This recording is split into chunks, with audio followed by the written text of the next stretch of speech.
Le MAG de l'économie locale avec Serre France Maine-et-Loire.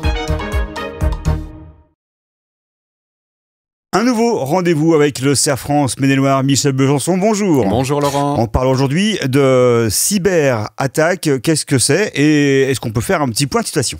Oui, c'est important de faire ce point de situation. L'État prend évidemment le sujet à cœur. Il y a donc un rapport annuel qui a été produit au niveau du dispositif cybermalveillance.gouv.fr, en fait, qui assiste tout simplement les victimes quand on est confronté à ce genre de choses et qui donne un certain nombre d'éléments, notamment qui précise qu'aujourd'hui, dans les attaques type cyber, donc les attaques informatiques, si on résume, il y a à peu près 24% qui sont issus de piratage de comptes. Donc, ça représente 24%. Le hameçonnage, et on va y revenir, c'est 21%.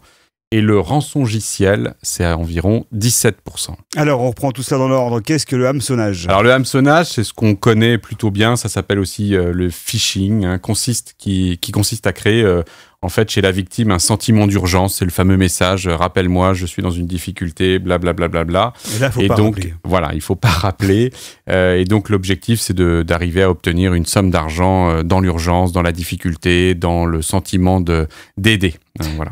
Et le rançongiciel. Alors, le rançongiciel, qui est aussi peut-être un peu moins connu, mais quand il attaque est assez difficile à gérer, puisque ce sont des attaques qui amènent, on va dire, au blocage d'un système d'information, d'un ordinateur, c'est-à-dire le système est crypté par la personne qui vous veut du mal.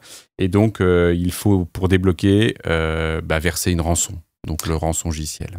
Alors, quelles sont les cyberattaques qui ont le plus augmenté en 2023 ? Quels sont ceux qui sont à la mode, en gros ? Voilà, les faux ordres de virement, très significatif, plus 63% d'attaques, et ça ne cesse de croître. Les organismes bancaires, aujourd'hui, prennent beaucoup de dispositions pour pouvoir vous prévenir quand ils ont un doute. Et donc là, il y a un gros travail qui est fait au niveau des banques, et c'est très bien, mais vous êtes le garant de tout ça. Donc, en tant qu'entrepreneur, prêtez attention à ça. Plus 61% sur la défiguration du site internet, c'est-à-dire la malveillance de votre site vitrine ou de votre site commercial, ce qui entraîne forcément des pertes, et donc vous allez peut-être vouloir payer une rançon pour pouvoir retrouver votre site internet. Et enfin, le déni de service, donc c'est une attaque qui rend inaccessible votre serveur qui est utilisé.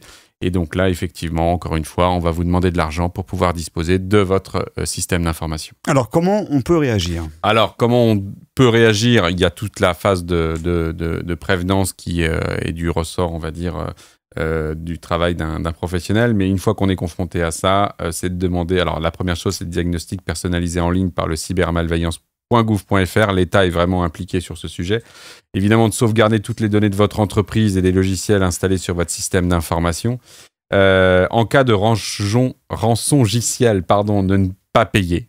La France a tendance, les entrepreneurs ont plutôt tendance à payer, ce qui entraîne, on va dire, une cascade, on va dire, de rançongiciel, puisque quand on sait qu'il y a de l'argent qui peut arriver, eh bien, à ce moment-là, on continue.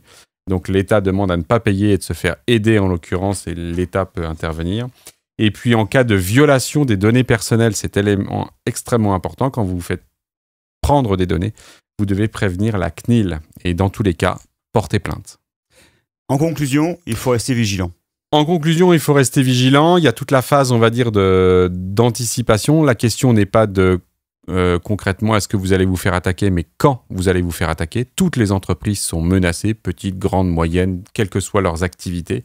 Et donc, faites confiance à des professionnels de la cyber qui pourront vous aider dans cette démarche-là. Parce que une fois que son système d'information est bloqué, eh bien, on se retrouve quand même avec des grandes difficultés. Et on sait qu'il y a des entreprises qui ont pu même mettre la clé sous la porte à cause de ça. Merci beaucoup Michel Besançon. À très bientôt pour un nouveau rendez-vous du MAG de l'éco locale. Merci, au revoir. Le MAG de l'économie locale avec Serre France Maine-et-Loire.